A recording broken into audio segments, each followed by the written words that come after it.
Você já tomou seu cafezinho? Então vamos dar sequência ao nosso estudo. Formação das palavras. Nosso segmento, segundo segmento. Vamos agora ver derivação, outros casos que não a prefixal, sufixal e parassintética. Vamos ver a regressiva, a imprópria, ainda os casos de onomatopeia e hibridismo, ok? E aí fecharemos o nosso estudo relativo à estrutura e formação das palavras, certo? Ao final, exercícios. Vamos então dar continuidade. Derivação. Aqui é um tipo de derivação bem diferente das anteriores que estudamos no bloco anterior. Nós temos a derivação regressiva. A derivação regressiva, não vamos aumentar a palavra, nada de incluir prefixo ou sufixo. Nós vamos diminuir o tamanho da palavra. Por isso, o nome regressiva. Um dos tipos, e o que é mais solicitado em concurso, é a deverbal.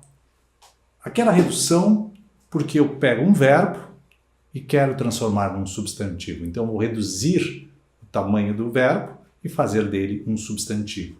Por exemplo, ensinar, que é o que eu estou fazendo aqui. Ensinar. E eu formo o substantivo o ensino. Um substantivo derivado de um verbo. Um substantivo que indica ação. O ensino. Usa um artigo ali, já sei que é o substantivo. O ensino. Menor que ensinar. Origem, um verbo. Trabalhar. O trabalho. Outra ação humana. Trabalhar o verbo, a ação representada pelo verbo, e que é a ação representada pelo substantivo. Combater, e aí eu faço o substantivo o combate. Novamente eu tenho um substantivo oriundo de um verbo.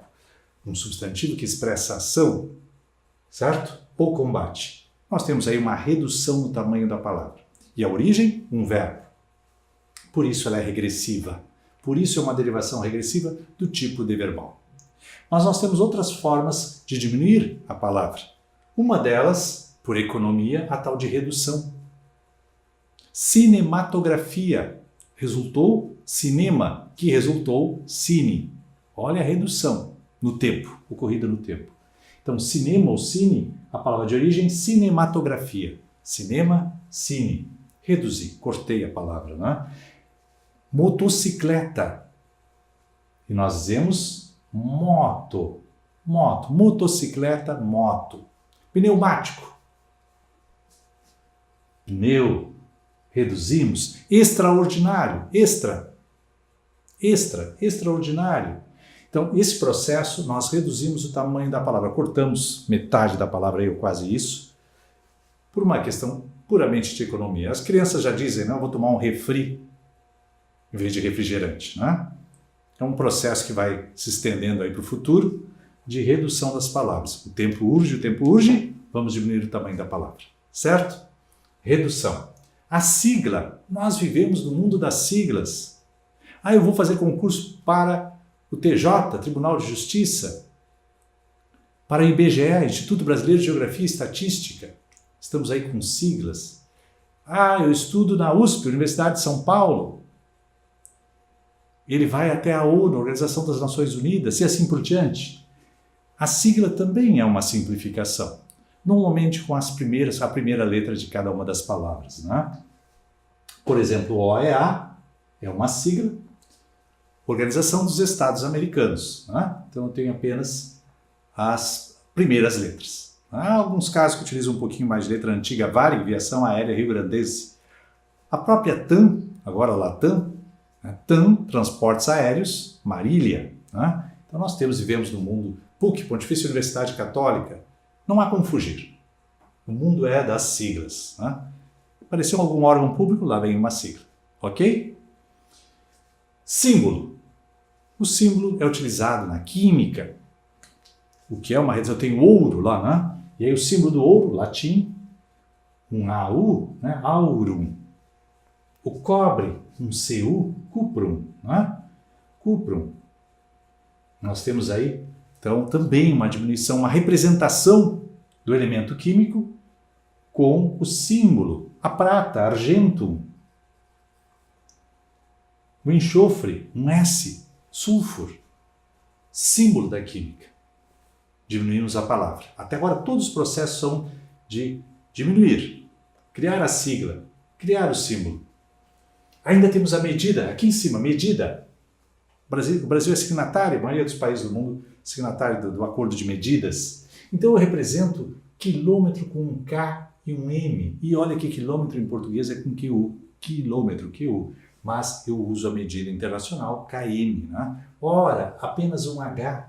Por isso, o correto é escrever 8H sem S e sem ponto, uma medida internacional, não cabe, e 30 MIN, minutos, sem ponto e sem S.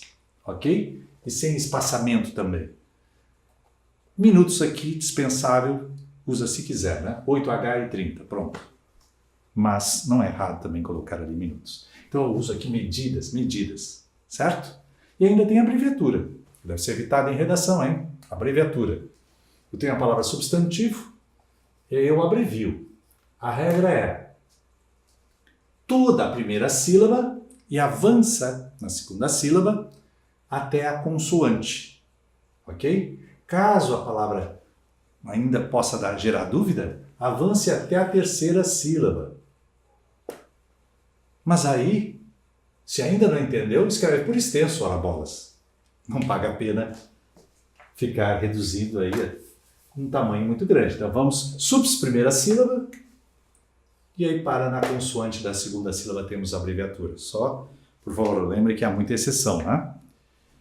Padre, por exemplo, é um P e um E, a primeira e a última letra. Coronel, a primeira e as duas últimas, C e L. Então nós temos aí quebras da regra, né? Quebras da regra de abreviatura. Todas reduziram, né? A adverbal, a redução, a sigla, o símbolo, a medida e a abreviatura. São formas de diminuir as palavras. Eu chamo a atenção aqui principalmente para a adverbal, prova adverbal. Eventualmente alguma coisa com sigla, uma siglomização. Tornar um termo, alguma expressão, em sigla, transformá-la em sigla. Siglomização, ok? Aqui não é química, né? A química vai precisar bastante do símbolo lá. Por fim, temos a derivação imprópria. A maioria dos gramáticos, a maioria dá esses 6 tipos de derivação e a inclusão para alguns da onomatopeia e do hibridismo. Derivação imprópria. Olha o nome. Imprópria por quê? Porque até agora eu incluí letras ou retirei. Eu mexi na palavra. Eu mexi, incluí letras ou retirei. Agora eu não vou tocar na palavra. Eu não vou mexer, eu vou trocar a classificação. Apenas a classificação e eu preciso do contexto. Por exemplo, eu tenho o verbo saber. E aí eu coloco um artigo aqui na frente. E ele deixa de ser verbo, passa a ser substantivo, só o substantivo tem artigo. O saber enobrece o homem. Transformei um verbo num substantivo. A palavra continua igual, S-A-B-E-R. Mas mudou a classificação. Agora é um substantivo.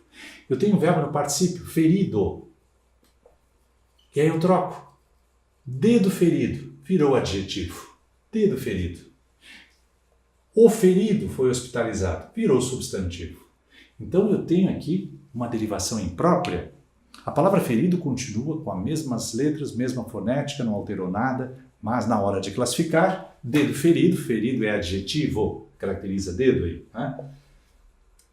Qualifica. E o ferido, substantivo. A pessoa machucada foi hospitalizada, o ferido foi hospitalizado. Isso é chamado de derivação imprópria. E os concursos, FGV é um deles, uma das bancas, que sabe trabalhar com isso, mistura imprópria e regressiva. Porque nos dois casos eu tive mudança de classificação aqui do D verbal. Eu tinha o verbo ensinar e transformei em substantivo o ensino. O verbo trabalhar transformei no substantivo trabalho. E o verbo combater no substantivo combate. Deixaram de ser verbo e passaram a ser um substantivo, né? Cada um deles. Aqui é a mesma coisa, o verbo saber se transformou num substantivo, ferido, que era um verbo no particípio, se transformou num adjetivo ou num substantivo. Isso ocorre nos dois processos. Então, como é que eu vou saber a resposta a ser marcada na hora da prova, na hora daquela questão que vai me incomodar? Nunca vou esquecer. A regressiva reduz a palavra. A regressiva diminui o tamanho da palavra, certo? A regressiva reduz a palavra. A imprópria, eu não toco na palavra. Ela permanece intacta, foneticamente, na própria escrita, intacta. Essa é a grande diferença da D verbal para a imprópria. Não deixe que façam aí um pega-ratão, não é? Não deixe que enrolem vocês. Na imprópria não há mexida. Por exemplo, porquê? Uso dos porquês. A conjunção porquê não veio porque estava doente. Eu uso como substantivo. O porquê da briga, o porquê, a razão da briga. Virou substantivo, mas eu não mexi na palavra porquê. Mantenha a sua fonética íntegra. Então é impróprio. Certo? Onomatopeia. Alguns autores incluem. Também é uma figura de linguagem, onomatopeia. É quando eu imito, quando eu consigo reproduzir em palavras os sons que eu produzo ou que eu ouço na natureza. Tá? Se eu faço toque, toque, toque, e escrevo toque, toque, toque, eu tenho a onomatopeia. Já em concurso apareceu a palavra pocotó. Pocotó, pocotó, pocotó. É a representação escrita, ou a tentativa pelo menos, de mostrar um cavalo aí, troteando, né? Um cavalo, né? Pocotó, pocotó, pocotó. Interessante notar que, dependendo do lugar, a onomatopeia muda. Para nós, o cachorro aqui do Brasil faz au, au, né? Então, au, au, au é a onomatopeia correspondente ao ruído feito pelo cachorro. Já nos Estados Unidos é hof, hof, hof. O latido dos cães lá tem o sotaque inglês, né? Hof, hof, hof. E não tem lá o nosso au, au, au. Ou seja, a onomatopeia muda dependendo do país e do ruído que o bicho faz lá. Ou que os americanos ouvem, né? Diferentemente dos brasileiros. Certo? Então, o tic-tac do relógio, né? Tic-tac, tic-tac. O ping-pong. Ping-pong, né? Do inglês ping-pong. Veio para o português com ping-pong, né? Ping-pong. Onomatopeia. O reco-reco, barulhinho. Onomatopeia. Certo? Sempre a reprodução do som. O miau do gato, né? O cocoricó do galo. Sons produzidos na natureza pelos animais ou por nós mesmos, né? E por fim, para encerrar o nosso estudo, deixá-lo bem completo, nosso estudo agora de formação de palavras com essas regras finais, nós temos a figura do hibridismo, que tem sido pouco solicitado em concurso, não é? O hibridismo. Por quê? Porque ele exige o conhecimento de outras línguas, não é? Pelo menos dos radicais gregos e latinos. Então, híbrida é a palavra que, em português, para existir, né, nós fomos buscar de duas outras línguas partes dessa palavra. Por exemplo, a palavra televisão. A palavra televisão, vamos colocar aqui em outra cor, televisão, tem o tele, que é grego, significa a distância, e visão, videre, do latim. O latim, falado pelos romanos, e o grego, deu a palavra televisão em português. Ela é híbrida, ela é misturada, é híbrida. Tá? Televisão. Por exemplo, burocracia. Bureau, em francês, escritório. Tá? Então, burocracia puxa vida, para conseguir a aprovação do meu projeto, vai passar por muito escritório. Ainda bem que nós não temos esse problema no Brasil, né? Cracia, governo. Burocracia. Então, o governo dos escritórios. Quem decide as coisas passa de escritório por escritório. E aí nós temos uma palavra com uma mistura de francês e grego. É uma palavra mista. Mas exige um bom conhecimento do candidato. Porque, por exemplo, biblioteca, né? Vamos apagar aqui. Biblos, biblioteca. É híbrida. É feita com duas partes, né? Coleção, conjunto, coleção de livros. Organizados, é lógico, né? É hibridismo? Não. Grego com grego. Aí um exemplo. Formação, união de duas, mas grego com grego. Mesmo que hipopótamo, né? Ah, será que hipopótamo? Hipopótamo é uma palavra híbrida? Vem de duas línguas? Não. Hipo é cavalo em grego. Pótamo é rio em grego. Grego, grego. Não é hibridismo. Não é hibridismo. Portanto, é uma matéria difícil essa aqui. Né? Exige o conhecimento de outras línguas aí, né? Hibridismo, as duas primeiras, televisão e burocracia. Mas já a biblioteca e hipopótamo não é hibridismo, é grego com grego. Exige um conhecimento mais profundo do candidato. As bancas têm evitado porque, inclusive, o nosso ensino médio não trabalha já com isso, né? É raro a escola que trabalha com os radicais aí, gregos e latinos. E não basta só o grego e o latino, porque aqui tem francês, não é? Ok, senhores? Temos aí processos de formação de palavras. Mas não ficamos por aqui. Continue conosco, porque agora, na sequência, alguns exercícios vão nos mostrar como as bancas pedem esse conteúdo. São alguns exemplos só, mas já dão uma ideia para o candidato o que ele vai enfrentar pela frente, o que ele vai enfrentar agora no concurso, ok? Acompanhe aí na tela os exercícios a respeito do conteúdo que vimos há pouco. Ok? Vou ajuda dos universitários aqui, meus óculos. Primeiro exercício. Por favor, acompanhe.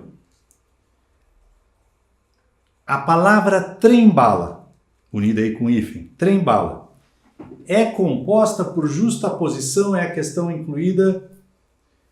É composta por justaposição, sim.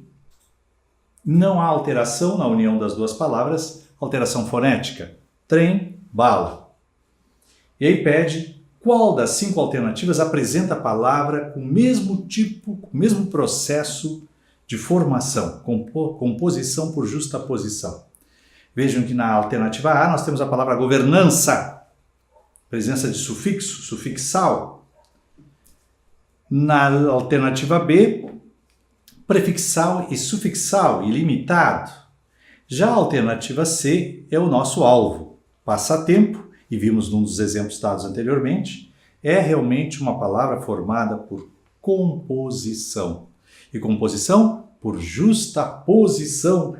O exercício pede como alternativa correta a alternativa C. Superprodução, aí temos a presença de prefixo, sufixo, produto, e ainda temos faturamento, que tem a presença de sufixo. Portanto, alternativa C. Ok? Mais um exercício. O 2. As palavras irresponsabilidade e ressentimento.